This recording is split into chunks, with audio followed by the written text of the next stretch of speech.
Welcome to the Odds Breakers, number one place for shared, sharp betting information.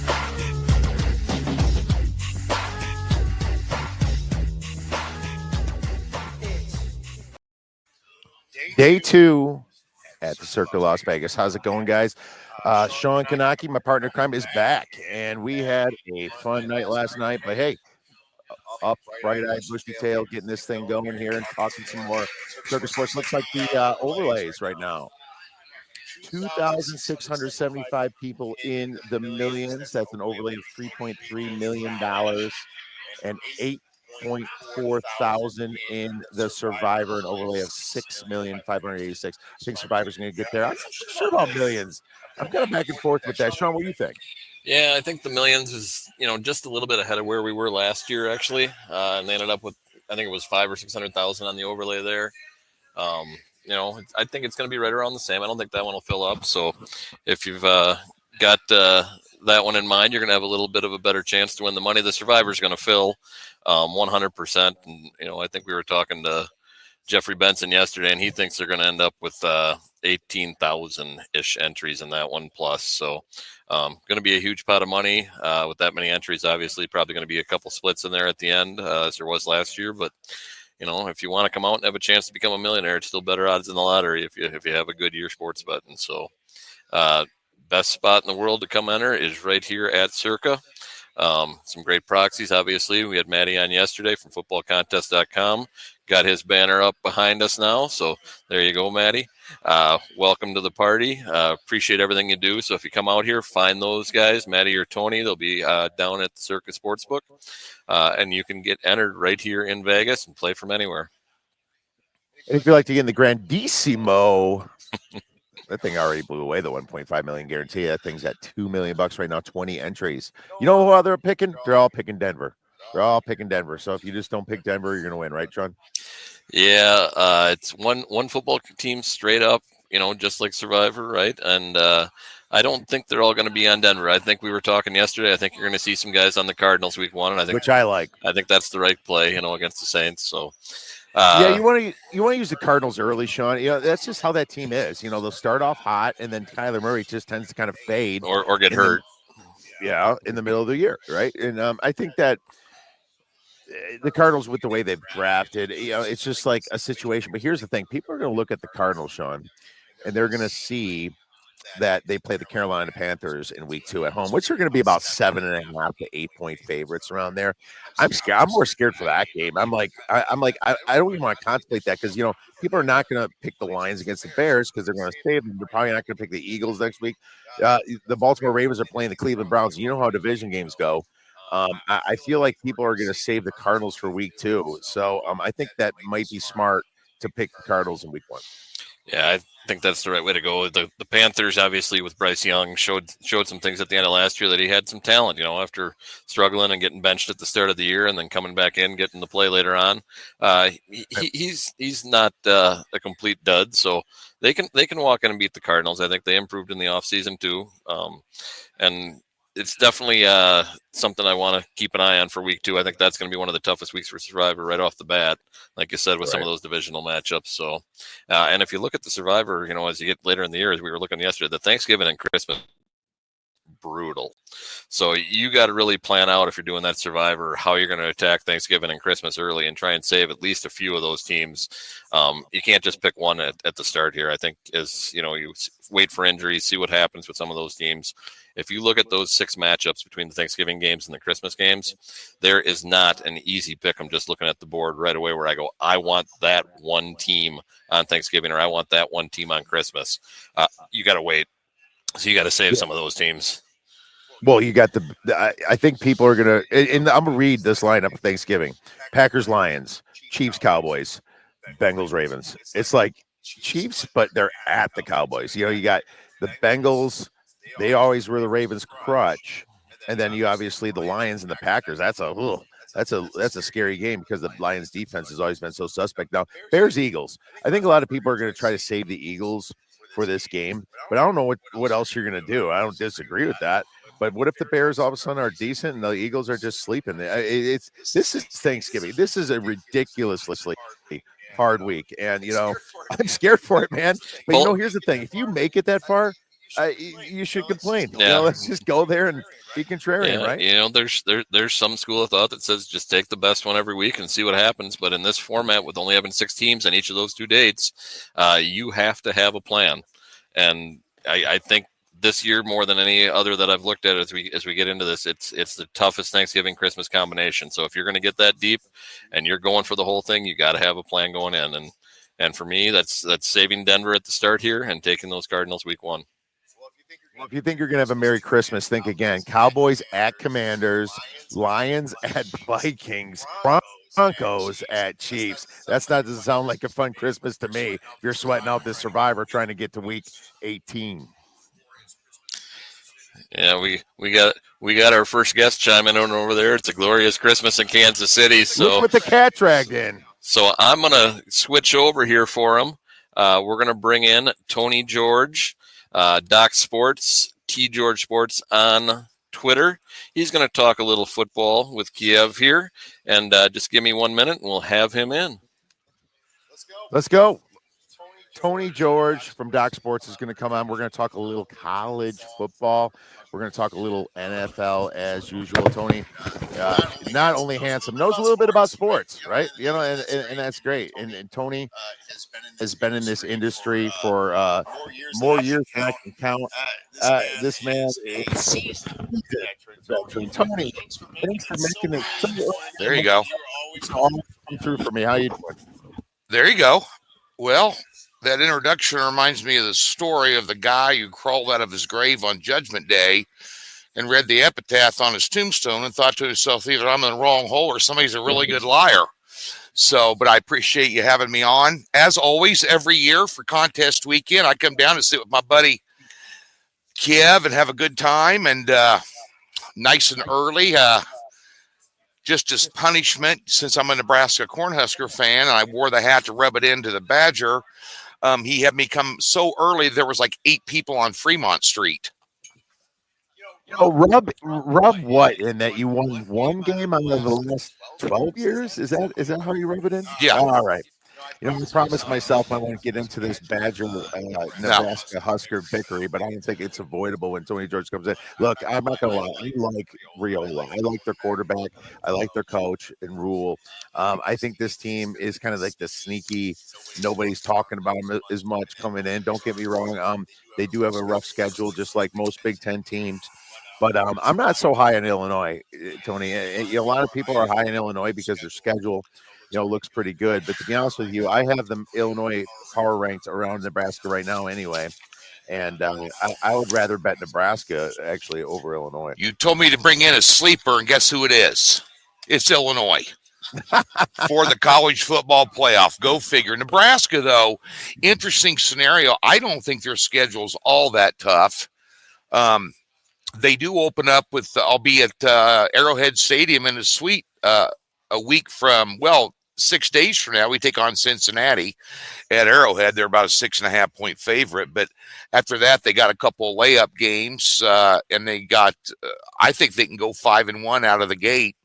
They got Michigan in Lincoln. Now, Michigan, that's one of the – Michigan, how lightly are they taking Nebraska?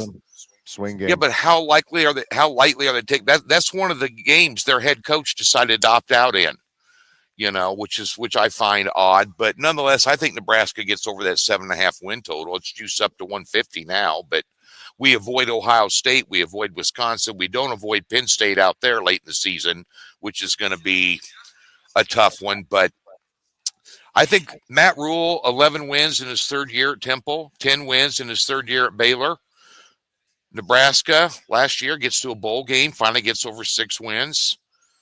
I think he's not going to get double-digit wins. I think he can get to 8 this year. Got a good lineman from Notre Dame transferred in, Raiola. Remember, Raiola was the quarterback everybody wanted. Yeah. Ohio State. 2 or 3 quarterback ranked 5-star game. Yeah, and so last year was freshman year. But the key with Nebraska is Dana Holgerson calling the plays this year 100% of the time. That's really, and they've got a lot of speedsters, and I think they'll do okay. On the other side of the coin, the guy that we fired. Let me ask you a question. I'm going to ask you this because this was a $500 futures bet I made. What is Scott Frost? How is Scott Frost going to win 6 games in Central Florida? He was at Nebraska for 5 years with their resources and facilities and couldn't get 6 wins.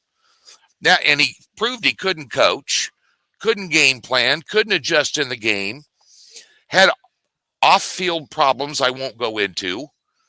What I'm saying is there's no way at Central Florida he's going to win 6 games in a total rebuild. I bet that under 5.5. I don't disagree with that. Scott Frost coming into UCF, you remember what he did for UCF before, obviously, the college football playoff really developed, right? But he was like in that team, and then they go to beat Auburn in their bowl game, and everyone's like, "Oh, they should have been in the number 1-2 team, right?" Which is BS because Auburn was also not taking it so seriously, but they won the game at the end of the day. But here's the thing, Scott Frost goes to the Big Ten and got punched right in the freaking teeth. Yep. Right, because that's what the Big Ten does to you. They run the ball. They have big tree trunk, 350-pound offensive and defensive linemen in the trenches. It's nothing that Scott Frost could hit. But now he's going to the Big 12. And so Big 12, it might be a more successful atmosphere for him. I'm not saying that he's going to get 6 wins this year. I don't think he does either, Tony. But I think maybe he can get that offense going and not have to worry as much about defense as he did in the Big 10. Well, I will tell you this. He would have never been unbeaten at Central Florida without Milton at quarterback when he was there. That kid was magical. He was like Vince Young at Texas, Tommy Frazier at Nebraska, just one of those magical players, huge playmaker. And I think he really he was the difference between them, being unbeaten and not unbeaten. And I just think that he's got to replace all of his skilled players on offense. He lost his top 5 leading tacklers. I mean, they got a total rebuild on the line. And in my opinion, we lost Harvey too. We lost Harvey. Yeah.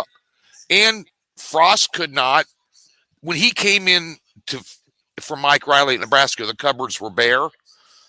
And he still couldn't get the right talent in there. And he had Adrian Martinez, and he screwed that up. And Martinez goes down to Kansas State his senior year. Look what he did at Kansas State his senior year versus that coaching with their coach versus what he got with Scott Frost up in Nebraska. So, yeah, I think they're going to have problems down there, Central Florida. But you don't like Illinois. Is this because Bulimia, did he leave a bad taste in your mouth from Wisconsin? I mean, why don't you like him? That Altmaier's a good quarterback. They got a ton of guys coming back on defense. Their schedule, they don't have to play Penn State, Oregon. They don't have to play Michigan. They get a host Iowa State. I mean, I think it lays out for them. I think they're going to be a team that's going to be in the hunt for, a Big Ten playoff spot. So here's the thing. I didn't bet Illinois under. I just think that there's a little bit too much discussion and hype. You're talking about a top 15 AP poll team when this team doesn't have the credentials to be up there. Look, when you're overlooking a team, that's what happens, right? You're playing a tough schedule. You have those cakewalks, and then you overlook a team like Indiana last year, and you get beat. I don't think Illinois is sneaking up on anybody this year. That's all I'm saying. Look, when they go to Washington, that's going to be a lot trickier of a game, especially after at Ohio or against Ohio State at home. When they go at Indiana this year, it's going to be a little bit difficult. Even at Duke is a little bit tricky on September 6th. For college football week 2 now. Very, very doable schedule. And at Wisconsin, of course, the Badgers have been down. Pickle's been not the coach, but here's the thing. They got rid of Longo. They got a new guy that's coming in from Kansas State as an offense coordinator that's going to ring the ball, bring back the hippo package, bring back what Wisconsin does. And look, this was Wisconsin schedule is the worst schedule I've ever seen them have at Alabama. They got like the 4 hardest teams. I'm not betting their season win total over. That's for sure. It's at plus money. Yeah. But, there's 2 things about these teams. Everyone hates Wisconsin. Everybody seems to love Illinois. How does that always work out when that's the consensus? Well, I don't. Well, by the way, just for the record, I don't hate Wisconsin. Wisconsin, they modeled their football program after Nebraska. Barry Alvarez played football with Frank Solich at Nebraska and did. went up there and modeled it, big offensive line, run the football, play good defense, nothing flashy, just smash mouth, used to be Big 8 football, but in the Big 10. And I don't hate Wisconsin at all. Last year, you had injury problems at quarterback so bad it was ridiculous, And I was just happy to see my Huskers slap you around. We were like 0-11 every time we go up. Every time we go up to Madison to play Wisconsin, you set another rushing record against our defense. So nothing ever changes. So it was nice to get a win. But another team you asked me to bring in some dark horses. There's two teams in the Big 12. There's one team in the Big 12 I think is going to make some noise this year, and that's Texas Tech. And they are a plus 400 shot here to get to, well, they're plus 450 right now on your board to get to the playoffs. This is a good football team. I like Morton at quarterback, 3,300-yard guy, 27 TDs last year. They can't allow 30 points a game this year, but their offense can put it up. So their defense has got to play better. But how good of a defense do you need in the Big 12? It's more of a wide open, which brings Oklahoma into the fray because they're going to have a really good defense this year. And that's in the SEC. That's another one I like. Can you believe the money they paid that quarterback to come in there from Washington State? $3 million to go down to Oklahoma to play quarterback. Mateer from Washington State. He's a playmaker. I think they're a dark horse in the SEC to make some noise this year. I think they are because nobody's expecting them. Going back to Texas Tech, there's no team that paid more money in the Big 12 for transfers this year than Texas Tech. They transfer in their whole defensive line. Right. Guys like Romeo Height, Lee Hunter. There's some pretty solid guys coming in now. If you look at the on-3 net ratings, they rank number 1 in net transfer portal. That's minusing what you lose. So, Texas Tech definitely poised to win. I think they're one of the favorites to win the Big 12. So I see what you're saying in that one. Yeah, Oklahoma. This team, I'm not so sure if Venables is a good coach. I think he's a good defense coordinator. I think he worked really well with Dabo Swinney, but the truth is that nobody is talking about them, and Dabo Swinney's on the hot seat. So this is a massive year for him coming in. Mateer coming in from Washington State had the easiest schedule. Yeah, any of those top winning teams. So you do understand that he comes in.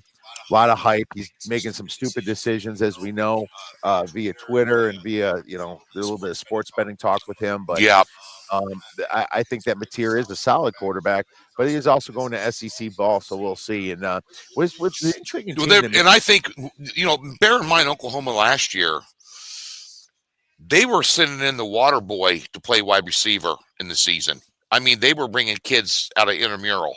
They had injuries all over the board at quarterback, at wide receiver. They had just had an injury-riddled season.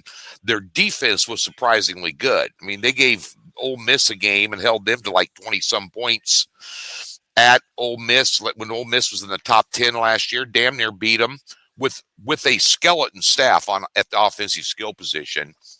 The defense returns a lot of really good players. Ben Arbuckle is going to be their new offensive coordinator, so they're going to have a lot different look for everybody in the SEC. Of course, they are playing in the SEC, but again, you asked me to bring in dark horses. I'm bringing in dark horses, teams you better look out for this year. And definitely Oklahoma's definitely going to be an under team. In some of their SEC games, you get a lot of numbers in the 50s and 60s. Oklahoma is going to be a team that's going to be able to throttle down a lot of good teams this year, and they're going to have to. If they win, they're going to be low-scoring games. This is a great segue to talk about odds to make the college football playoffs because we mentioned some teams that have numbers on them. Now, this goes all the way to 14-1, and a couple teams I'm not seeing is Oklahoma, right? Oh, no, actually, Oklahoma's there. They are at plus 550. Yeah. Texas Tech is in there. So I'm going to ask you this, Tony. I have the favorites, and this goes all the way down to Notre Dame, and even LSU will count them as plus 110. Notre Dame minus 180, Alabama minus 200, Clemson, Oregon, Georgia, Texas, Penn State, Ohio State. Which team does not make the college football playoff?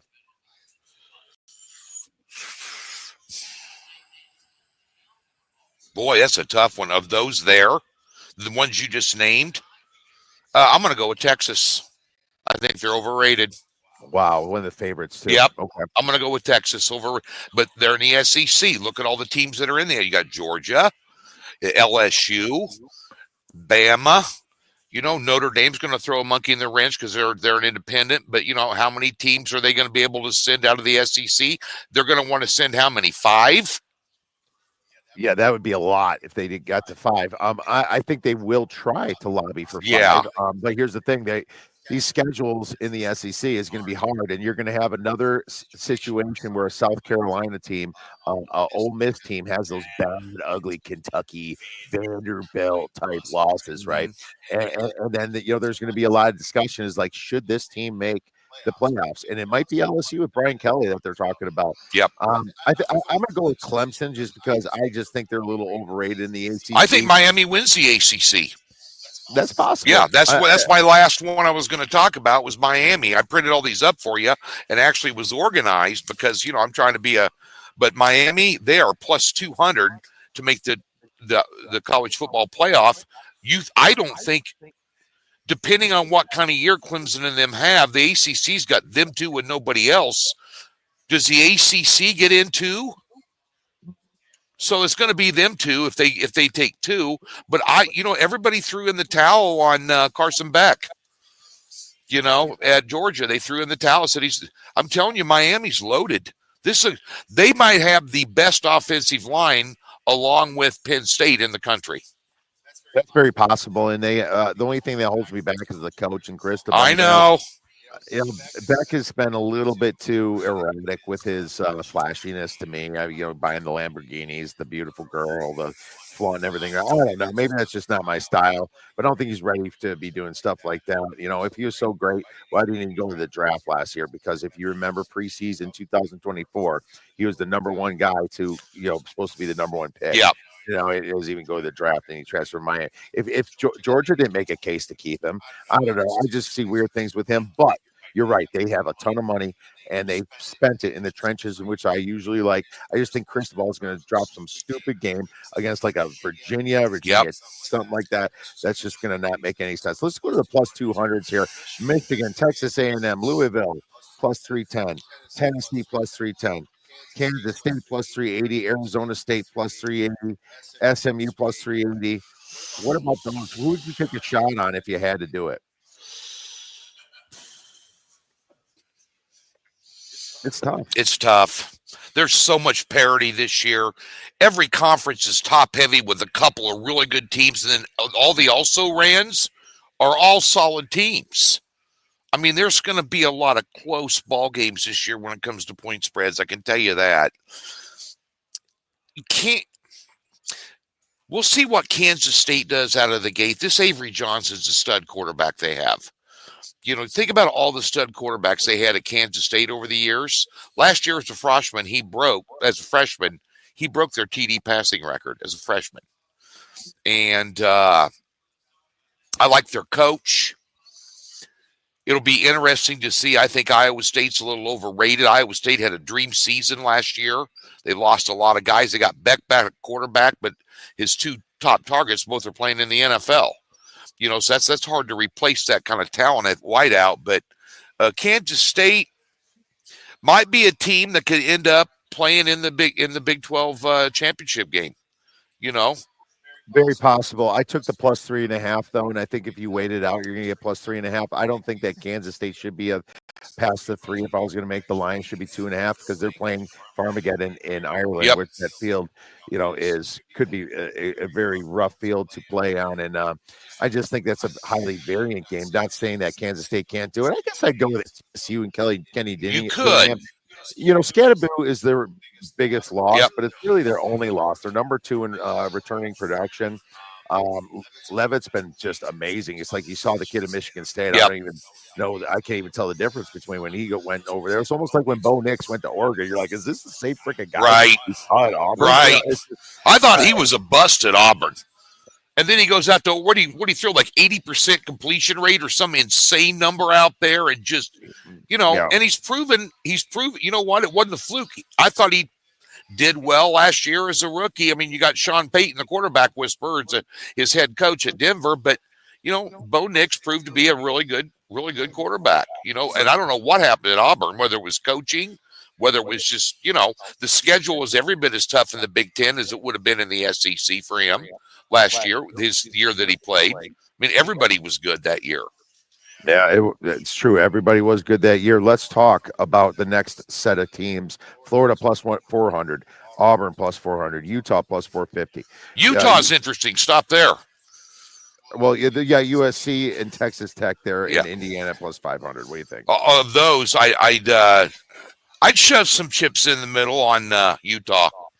I would. They get their quarterback situation straightened out this year. Love their head coach.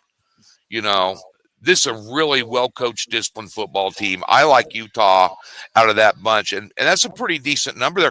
And again, here's another team that can there's about 5 teams. There's not enough balls to juggle to figure out who's going to win the Big 12. No. There's not. And there's going to be one team going from the Big 12. One team. Yeah, and Utah's going to be in the conversation. I think so too. I like Dampier, the quarterback they got in. He wasn't amazing, but he had the skill. You could tell when he was playing ball. He played some good ball. If I was going to go with any of those, I would go with Florida or Utah probably too. I think Florida's a little bit underrated. I know Lagway's got the shoulder issue. We don't know if that's going to be a thing or not. But I feel like I was shocked that Billy Napier was able to get that team to 6 or 7 wins last year. He had his job on his line, So I thought that Billy Napier did a fantastic job. And, everyone was calling for his head. All the Gator fans wanted him fired, but, he did an okay job. Let's move to, obviously, Indiana, Illinois, Baylor. Is everybody Carolina. Is everybody going to see Indiana coming this year? No. Oh, yes. Are they going to be able to match that what they did last year, that intensity? Yeah, I think so. I think really. I think Cignetti will, but he's got a harder schedule. Yeah, a lot harder schedule. So I won't take Indiana. I would not take Indiana. So I would take out of this bunch probably a Georgia Tech or a Baylor. Actually, Georgia Tech's still down there a little bit at plus 550, but Oklahoma plus 550, South Carolina plus 500. I would take a Baylor or a Georgia Tech. I think Baylor's probably the better one because they're my number 1 team in the Big 12. But like we said, the problem we're messing with the Big 12 is they're only getting 1 team in. You got to see what's the better price, winning the conference or getting the playoffs. Right. Obviously, if you're getting like 10-1 to make the playoffs, and 5-1 to make the conference, which those lines were stupid in May. Right. If you look back then, that's you bet them to make the playoffs instead of winning the conference. Yeah. I think you had Brett Seance on your podcast, didn't you, from Pick Six Previews? Yes. He's big on Baylor and Texas Tech both, but he's big on Baylor. I agree there. That's going to be a real interesting game against Auburn to open up the season. That's something I really want to. I'm not going to bet that game, but I'm definitely going to watch it. That's a good barometer game right out of the gate. One team we didn't talk about, and I hate to talk about them because I hate them, and I know there's no love lost with you being a Badger fan. The Iowa Hawkeyes. They're sitting here at plus 900. Now, I tell you what, they've got an offense. They got a new coordinator. Their defense, they always play good. Their coordinator did well last year. Yeah. So, let's not go to sleep on the Hawkeyes, a little bit here. They're my Huskers closed the season with them in Lincoln, so well, Mark Gronowski transfers in at quarterback, which is a rushing threat. Right. How often do you see Iowa with a running? They don't. They have a statue back there. They have a stat. Ever since Chuck Long played there, they've never had a quarterback that does nothing but stand in the pocket. Yeah. So they've got to have a little different slant this year offensively. Defensively, they're going to be good. They're good every year. That's how they roll. So good every year. Very good. Yeah, and I think this is a team that's might be able to sneak in and win some low scoring games. So, but I'd keep my eye on plus 900. That's worth the flyer. Let's one more question. How about a long shot here? I mean, we got like teams like UTSA 14-1, FSU 14-1, Minnesota, North Carolina, JMU, Liberty. I mean, what about these long shots here? The only long shot I would throw in there Would be Iowa. Yeah, Over 9-1. Nebraska. They're both plus 900. Over my Huskers. That would be a long shot. Do they play the Huskers this year? Yeah, we play them every year. Day after Thanksgiving. And it's in Lincoln this year. I will be at the game. Well, I will be sending you photos only if we're winning, as I always do with my buddy Kev. Of course you will. Send a little bit of that Husker love to that Badger fan, and Sean as well. But looks like I need to get out of here. You got a sports betting legend coming on the show. That's right. He can pay me for that comment. Steve Fezzik's coming up next. Look at that. You got all the heavyweights in town here at the contest weekend here at Circa. What a great weekend. It's good to see. It's always good to see everybody. And anybody watching the podcast is coming in to sign up this weekend. Kev, me, Sean, everybody. We'll be around. Oh, yeah. We're going to be here all weekend. Frolicking, watching some games. What college football kicks. What a glorious day on Saturday. Looking forward to that. By the way, I think you're wrong on Kansas State. I don't think 3's enough, but I'm just going to go ahead and let that sit. All right, well, we'll be discussing this tomorrow over a couple drinks at Stadium Swim, my friend. Well, thanks again, Tony, you betcha, for coming on in, and you bet. We'll be catching up shortly. I'm sure you got some other media interviews coming up here, so let's get going. All right, Tony George, everybody, follow him at George Sports. Contest weekend here. Everybody's coming into the Circa. Looks like Radio Row is starting to fill up. We have another great guest coming in. Mr. Steve Fezzik is preparing to come in right now. Quick update here. Yeah, looks like they moved it a little bit. 8,414 in the Survivor. Just 2,265 in minimum. As a sports bettor, I'll tell you this guy. I like tough against the spread. I know you only get 5 games. I kind of wish maybe we'll talk to my co-hosts later. But it'd be nice to add a couple more games because there's definitely going to be more ties. So maybe someday they can expand that. But then you have 4 chances to win the quarterlies, and obviously you have 100 places in that thing. So, Steve Fezzik's coming up. And bring Steve in as soon as he's ready. And right now he's talking to 2 guys. One thing about the Circa, they produce trophies on the tables. They need bad is happening. If you have a disagreement, they're going to reshuffle for you and do things. Playing a little blackjack, $5 table last night, but they treat you good. It's like your beers just become a little bit more expensive, when that actually happens. I did set the bar a little high. I'm just hoping this is parody. The Five is going to get this trip to get 3-2, like Old Vegas is, and we're coming back here now. My man, I actually play a whole lot of blackjack. I believe I'm competent to answer any question you have. Little known fact, I finished 3rd in the blackjack ball competition like 20 years ago. Yeah, when they have all these MIT geeks and everyone else there, and because I'm good on trivia, so it's like it's a bunch of multiple choice Vegas trivia about advantage play in different games. Long time ago. Is there an advantage? Isn't this a negative EV game in general? Blackjack? Oh God, no. It's a sharp 5th grader can beat blackjack. Not an average 5th grader. Got to be a sharp 5th grader, but at 3 to 2. At 3 to 2. That's a great point because when you go 6 to 5, now the house edge is like 1.4% instead of 0.4%. Actually, it's an additional 1.4%. So now you could still beat it, but only like with a crazy betting spread of like 20 to 1. It's just so it's not worth your time. So you can't beat 6 to 5 basically. All right, there's critics out there. They'll say, "Hey, dealer's going to tip their whole card." Of course, you can tip it if you can see a sloppy dealer, but that's like 1 in 1,000. Yeah. So here we are. The man knows blackjack, but we're doing about sports today. I would love it. Maybe me and Fez, maybe you'll find us on the blackjack table later. We'll talk about that. But Fez, history. You are one of the most well-known and legendary sports bettors in Las Vegas. So great to have you on. Can you tell us a little bit about your history at getting into sports betting from being an actuary science? Yeah, so math geek, actuary, vice president of Transamerica in LA. I started flying up to Vegas in the 90s. And of all things, your parlay cards, the biggest sucker bet you've ever heard in Vegas, like, oh, parlays are suckers and parlay cards are suckers. And the truth is, I'm writing a book on this. One of the greatest advantage plays ever. Why? How can that be? Because they're paying too much. So like a 7-teamer, they're paying 100 to 1 on a 7-teamer. If you picked 51.8%, something like that, you broke even. And well, how am I going to pick 52%? Well, it's going to be pretty easy when every single spread is a half-point spread. Not to mention they print the spreads on Wednesday night or Thursday.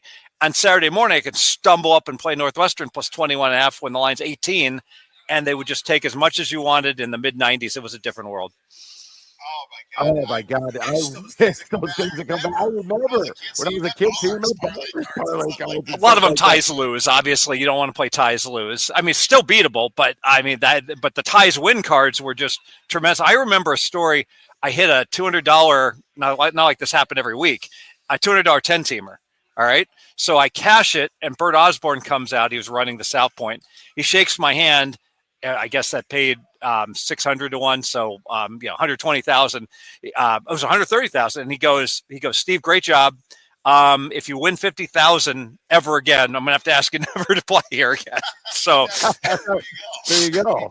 I mean, just hot from the start when you came up here, and you made a kind of like a big part of the industry. You kind of made a business out of it, and you left your being a vice president. Yeah, 2001.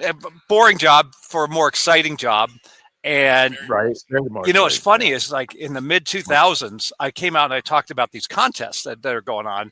And I said, the ROI, the parlay cards are largely dead. They're not taking the action anymore. I said, these contests have great overlays, over 100% ROI. And I got universally like just denounced. People made fun of me. They're like, Fezzik's lost his mind. He doesn't even know who plays quarterback for the Jets.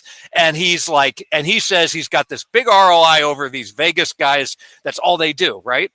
And then I started winning all these contests in 2008, 2009, and then they stopped bothering me for a while. But now they bother me again because it's gotten so much harder. But I had my home run years where I won 5 contests in 2 years. Yeah.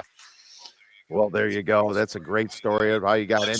Much more exciting business than crunching numbers, being behind the scenes. And now the irony is, what do? I crunch numbers behind the scenes on the game, so I'm back to doing what I started. Yeah. Yeah, exactly. But there's a much more of a rush involved when you are making these bets and watching these games. Well, let's talk about what your advice would be to like a casual dad. Let's just say I'm in Kentucky. Circus Sports just opens up in Kentucky. I like watching sports. I'm having kids, and I'm like, you know what? I want to bet, but I don't want to lose. I so much to pay attention to everything like the set metal. But what are some of the best bets? It's just a dude that maybe wants to listen to a little bit of media and try to get into the game. What kind of advice do you give? Media is built to entertain. Media. Look at all the picks that people are giving out. So you're going to have experts coming in, and they're going to tell you who's going to win the Big Ten, who's going to win the Big 12, who's going to win the SEC. Go ahead and get down and play those teams. It's like the movie. Remember The Running Man with Arnold Schwarzenegger? Where he's a runner and he's killing all the stalkers. All right, and Killian, Richard Dawson's the villain. And there's some one-liners in that. Killian is. I'll be back. Only in reruns. Yeah. But Killian is lying to you, and all these media guys. It's not that they're lying to you; it's that they're giving you they're giving the public what they want. They want to hear about Ohio State and Penn State and Oregon. But the truth is that the very best bets. I'll give a not Las Vegas legend, but a sports betting legend, Dr. Bob Stoll. He gives out 8 best bets, college football. He wins every year, although he did lose last year. But he hits like 65% of these. Why? He's not betting on Ohio State's over-under at 10.5. He's betting on Jacksonville State under 6. He's going to where the markets are not efficient at all. He's going to the lesser conferences, and he's really attacking those teams and those sort of bets. So you would say that you want to be a little bit more contrarian in your thoughts. So you're listening. So I'm a dad. I'm driving home, thinking about what I'm going to bet on for tomorrow. Everybody's on. Let's just say Alabama. So maybe you want to look into it a little bit more. Start thinking about teams that can and might have a good coach, and coming in and just realize that these teams are just not what ESPN saying, not what Fox saying. It's interesting. I actually believe that the Alabamas and the Ohio States and the Oregons And the Michigans are what ESPN and everyone is saying. They largely get it right. So I don't think you can win being contrarian and betting against those teams. I would say the contrarian aspect is just focus on teams that no one cares anything about. Akron's, the Kent States, the Miami of Ohio's, the Buffaloes, a good example. So Buffalo, you blink and they were, I believe in Minnesota, they're a 16.5-point dog. You blink and now they're a 19-point dog. All right. You don't see, Penn State, Alabama lines move like that, like in their games. Yes. Well, hey, so, that brings us into market, because there's a college market. It's a little bit more volatile than the NFL market. But I want to talk a little NFL, being that this is an NFL show today because of Circus Sports and the wonderful contest that they put on for us. Fez, you're a market guy, man. How much do you – and, the NFL's been called the most efficient market in sports betting, which is funny because I still think there's a lot of variance from the closing spread up many times. But, that's for any sport. You can say that. How much do you trust the numbers in the NFL? Are you like caring so much that the market says that, even though your power ratings or something different? What do you go with? Oh my goodness. Unfortunately, my power ratings are a slave to the marketplace in many ways. So if you use my power ratings, you're not going to find many bets because it's going to calculate close to what the line is. Oh, but I'll give an example. I did a boot camp during the summer, and I explained to people, and I can do it right now in 2 minutes, how to build a basic NFL bottom-up handicapping method, all right? And what it consists of, start with a team's season win number, all right? So Miami's season win number is 7.5.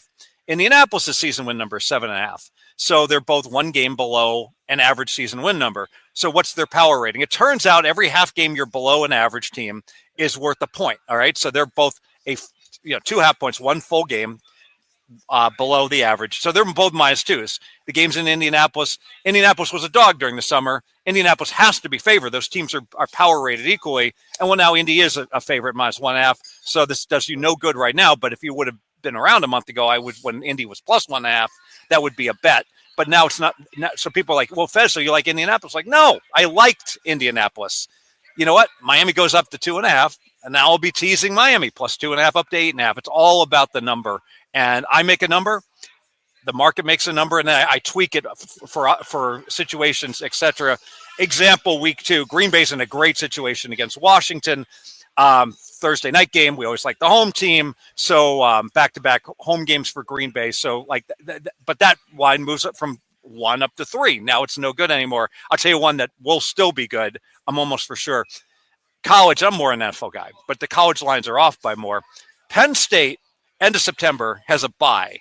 And then they're playing Oregon. And Oregon's flying all the way across the country after another game. And Penn State's better than Oregon.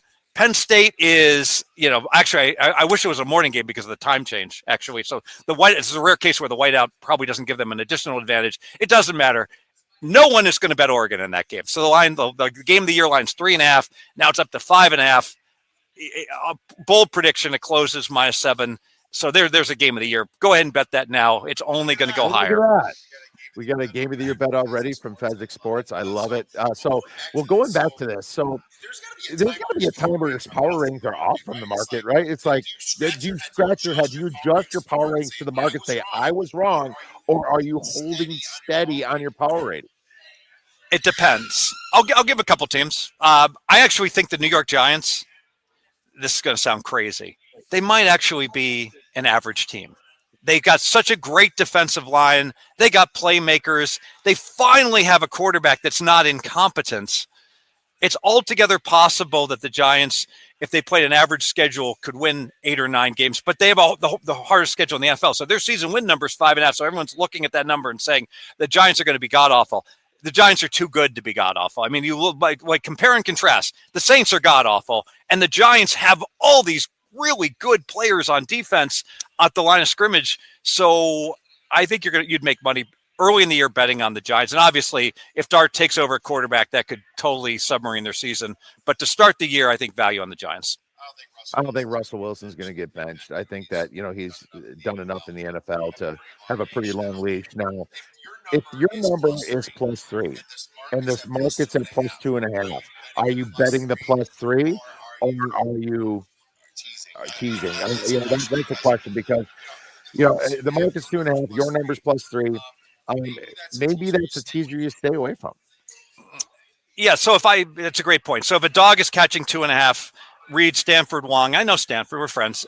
Sharp Sports Betting is an entire chapter on Wong teasers, and basically you would tease any market plus 2.5. You tease up to plus 8.5. Caveat: 6-point NFL teaser. It's got to be minus 120. Can't lay more than that. In Vegas, those are gone. Can't play that anymore. But that would be a basic strategy teaser. But if I like the favorite, if I made the game 3, then I wouldn't tease the plus 2.5 because I'm like, no, I'm just going to lay the 2.5 because I make the game 3. So I think the value is on the favorite.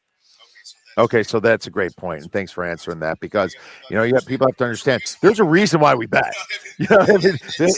Something's got to be off. As sharp as this market is, there's still a reason why we get. Let me ask you a question, and no one gets this right, so don't worry about it. Games are about to kick off on Saturday and or Sunday, all right?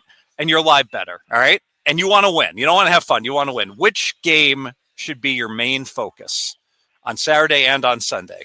And don't worry, no one ever gets this right. I'm talking NFL or Saturday and Sunday, college and NFL. Which game? The FCS, the under the radar game. That is correct. You want to play the most obscure. You want to look at the most obscure game, and then the second. So you got the first part of the parlay question correct, and so you want to look at like Jacksonville, Miami is a much better game to follow in the NFL than to follow like a big game. But in college, like you said, follow the MAC game, but weather. You want an outdoor game with really bad weather and wind because think about this. First quarter, 20-mile-an-hour wind. Northwestern is playing Purdue, and Northwestern's going in the wind the whole first quarter, and their stats are terrible. They're having a horrible first quarter. Well, of course they do because they're playing right on the Lakeville, and the wind's blowing right in their face. And then the second the first quarter ends, boom, you bet Northwestern, not for the game, but for the second quarter. I'm glad he brought up Northwestern because that stadium is right on Lake Michigan, and the wind comes off that lake, and in the winter, it is cold, and it is fierce. I think there's going to be some sneaky unders when it comes to some Northwestern games with that new stadium over there. So thank you for bringing that up. When's the best time during the week to place your bets? I'm not dad driving around, going back to the dad question. When is the best time in the week? 3 times. Against the openers, because now you're betting against Jeff Benson at Circa and nobody else. All right. It's you against Circa. You're not betting against the world, your opinion versus the world. Second best time is right before game kicks off. I'll give a bold prediction. So Kansas State's playing Iowa State. All right. I bet Iowa State +4. Now the line's down to 3.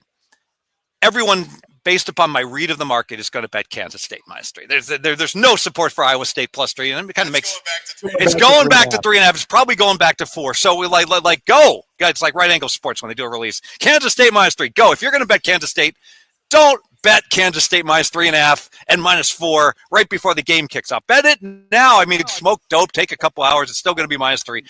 You'll be able to get down on. So the best time to bet Kansas State is now.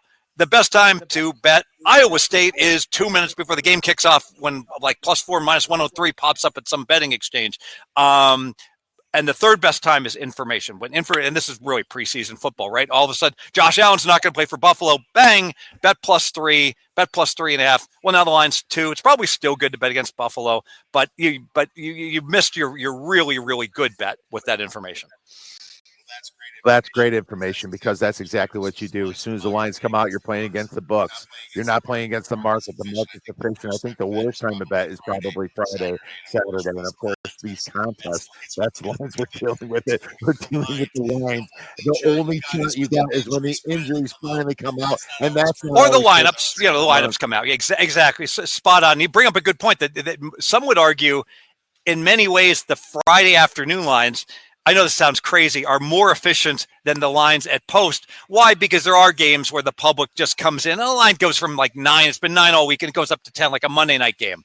If a line's been 9 all week and the favorite closes 10, and you ask me, Fez, what do you think the line should be on that game? A lot of times I'll say, I think it probably should be 9 to 9.5. And this is just the public, that's pushing up to 10. Hey, how about these contests? Everyone, Survivor's so hot.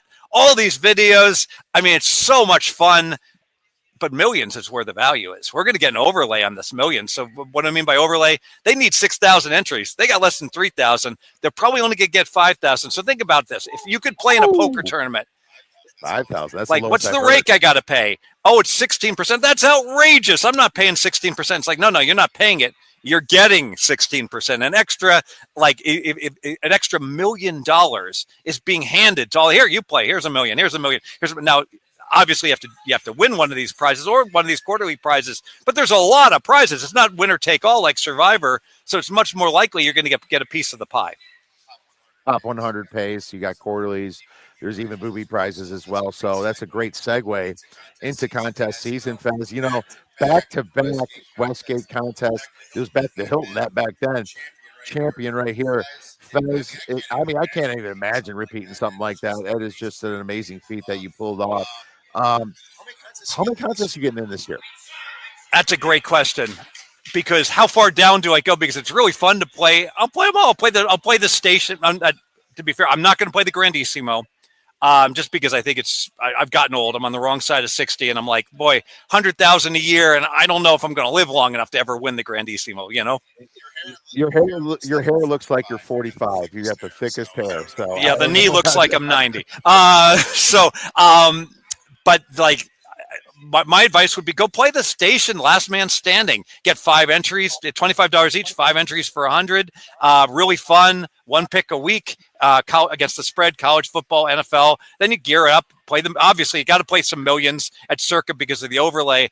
No way, I'm gonna play my 10 millions before I play one Westgate. I have to enter the Westgate, but the overlay is so much stronger in the millions. And then Circa Survivor, no one talks about this.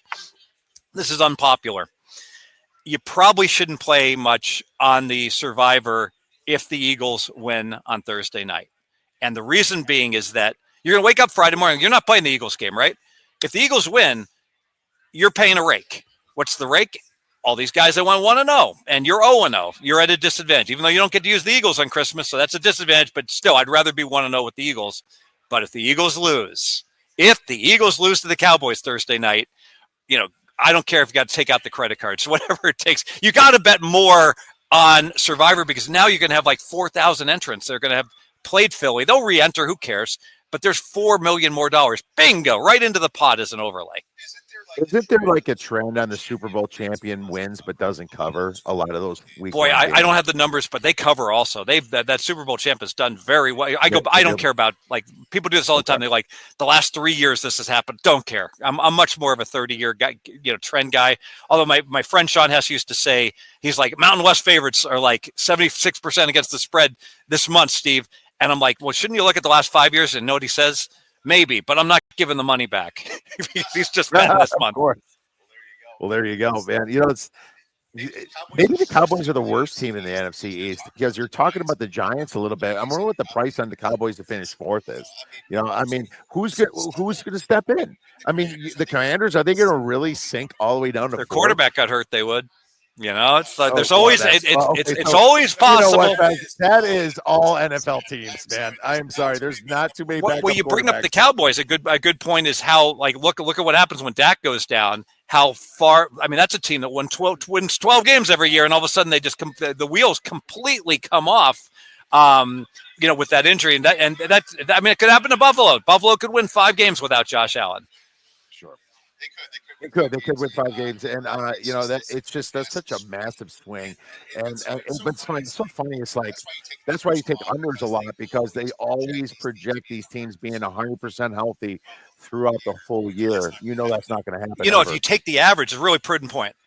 We look towards unders instead of overs because there's 2 things going on. One is the injury bug. You can get hurt with the injuries, but also if you just average every team, they should average to 8.5. They play 17 games, right? But the actual average is 8.6. Now that sounds completely trivial, 1/10 of a game, but that's basically worth 10 cents of vigorous right there. But it's not that it should be 8.5 because teams can tie. And if you've been following this preseason, there's been a whole bunch of ties, obviously no overtime, but overtime only lasts 10 minutes. Bold prediction. We get 2 ties. And now all of a sudden the average team should be 8.4 and most books are dealing 8.6. What I mean by 8.6, they deal 8.5, a little extra vig on average to the over. So for every over you bet in the NFL in a season win, you should probably have 3 or 4 unders. So that's a great point. People have to think of those concepts when they're approaching the marketplace. Why did this not happen? Why did this not happen? Well, everyone's got a short lease and things are going to happen. So I agree with you. Look to the under, and sometimes at the very last minute is when you want to play those unders. I didn't play the Bears under yet, but I'm a Bears fan, but give me a 9, give me a decent price on a 9. That is so prudent because like what is the narrative? Oh my God, we have an adult in the room that's coaching the team, right? So now all of a sudden the Bears are going to have quarterback play, and you're seeing that number currently, that over under in the Bears is 8.5. You can play over right now at even money. It's going to be minus 125 by my prediction by the time they kick off, because the narrative is going to be, oh, the Bears, they've got all this talent, and now finally they got a coach that can put this together. Thank you. I agree. It is a situation where I think they're going to be such a rough start trying to get the concepts going. The jitters, new coach, you're going to see procedure penalties. You're going to see a lot of issues with that Bears. But I think later in the year, when they look terrible, might be some value in Ben Johnson, because I do like Ben Johnson. I think that's when you might want to attack or possibly. And one thing, all my opinions are worthless compared to seeing 2 weeks of data. Maybe we blink our eyes and all of a sudden, their quarterback can play and their tight ends are catching touchdown passes and their line. Look at Denver last year. Everyone was under 5.5. One thing about Denver, that's a great example. So Denver is like the poster child, and we all saw like the quarterbacks. I don't watch nearly enough of this. I should do more of this. But when you see like how cerebral playing quarterback is, and you see like a Bo Nix, and he's meeting with former quarterbacks and during the offseason trying to raise his game. And he showed up like when he was meeting with NFL teams, he'd bring a duffel bag full of football equipment. Whereas the other quarterbacks would meet with these teams tell me about the club scene and and social life.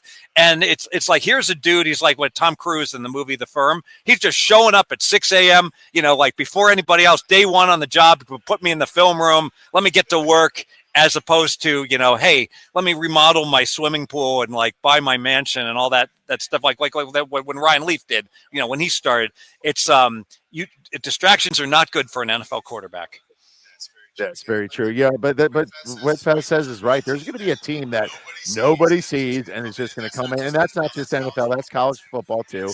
It's a situation where you throw everything, but then you have to feel like, am I just the echo chamber for everybody else that I listen to? There's a lot of questions that you have to ask yourself. And now you have to go through this exercise a lot, Fez, to just make sure I'm just not just agreeing just because it sounded good, I think that contrarian view sometimes, or just look at what this team has. Everyone's under the Badgers 5.5. It's like, I'm sure this team's seeing all the hate they're getting in the marketplace. That might give them some little bit of momentum. And I think that's a good reason why a lot of those dogs get in some of those big games. You got to think differently a little bit. Think like those kids are thinking. And you just don't know. Unless you've got a mole in the locker room. I mean, we've all played sports and been a part of teams and been with teams that overperformed or underperformed. And, when a team is all on the same page and they're all friends and they're all working together, then you get magic happen like that Loyola Final Four run where, and again, no NBA talent, but a bunch of players all playing together, as opposed to you've got a bunch of guys rowing in different directions. And the marketplace is always going to evaluate all the players and say, this is a really good team, not if they don't play together. Exactly. Great point. All right, guys, got to ask you this. What is the best week one survivor pick? Denver. And here's why. Obviously, everyone's on Denver. No, they're not. All right. No, they're not. In fact, because people love to play contrarian. They just love it. So the truth is Denver is clearly the optimal pick. And you know what? If 80% of the people were on Denver, it would be a crappy pick because you're not going to pick up much if you advance. Because if everybody played Denver, you should play something else. But my experience has been people like to be clever. They like to be contrarian. So, a great question is, will half the people have Denver in the pool? And I'll predict no. There'll be less than half. Will you go over? I'll go under for half, but I think that it's the Eagles for what people want to get the job done and buy in if they have to. And even though you should save the Eagles, is it going to be the Bengals, which is a dangerous spot? Is it going to be the Washington Commanders against the Giants and the Arizona Cardinals, which I like a lot for the first week play, because I think the Cardinals, you want to get them out and done early. Arizona is truly the sharp square play. But sharp because it's contrarian, but square because you hate playing in a road favorite. Like you're gonna You be do. so. Especially week You're, one. it kind of has the Bengals last year written all over it, right? Where it wouldn't shock you. Bengals were at home in the last Yeah, it wouldn't shock you if Arizona found a way to outgain New Orleans by 150 yards, and there's a punt return, and now they're in overtime, and you're like, why didn't I just take freaking Denver when they're up 20-10, right? Denver was the big bully last year. They only beat one team. Take away that Kansas City game at the end where they played that third string. They only beat one team over 500, and that was the Tampa Bay Bucks in week 3. They were the big bully last year. I don't know. Don't get me wrong. Denver is the best play, in my opinion, for my power rating. But, man, I just feel like there's going to be a lot of people on it. And I can't play the Eagles. I definitely can't play Cincinnati. And I don't like the division game with Washington either. You want 2 ridiculous predictions? Like long shots? Absolutely. Please, lay it on. Giants make the playoffs. Denver wins the Super Bowl. With that schedule, did you think Denver wins the Super Bowl. I just my point. The Giants. It's a great point. That the schedule's so hard, but maybe the Giants will be way better than expected, and Denver wins the Super Bowl. Well, that is awesome predictions, and that's why we have you here. To somebody who thinks outside the box for the first person to have such a bold prediction on the Giants making the playoffs. That number's got to be at the plus like 6. Now, 7. obviously, I think Buffalo has a better chance to win than Denver, the Super Bowl. But my point is, at the odds that are being offered, that would be the way I would look. Everything is price dependent with Fezzik Sports because that's what he does. He crunches numbers. Fez, tell our listeners and viewers where they can get your great information and media. On X at Fezzik Sports. I do not have my own website. If you do want to buy my picks, they're available pregame.com. I want to go ahead and say this. Do not buy my picks unless you bet substantial amounts of money, a couple hundred per game or more. If you're betting $50, nothing wrong with that. Betting $20 a game, betting $10 a game. Just get my free stuff on Twitter at Fezzik Sports. Makes a ton of sense to me. Make sure you guys follow Steve Fezzik at Fezzik Sports, one of the sports betting legends in Las Vegas. Thanks for coming. Thank you for having me. We'll be talking this weekend. All right, friends. Well, that was Steve Fezzik and Tony George. What a great show. A lot of great market analysis coming in today. We are going to end this and come back with part 4 of our Circa Contest weekend at the bottom of the hour at around 10:30, 10:40. We're going to have some more wonderful guests for you. Until then, we'll be talking soon, and go get some winners.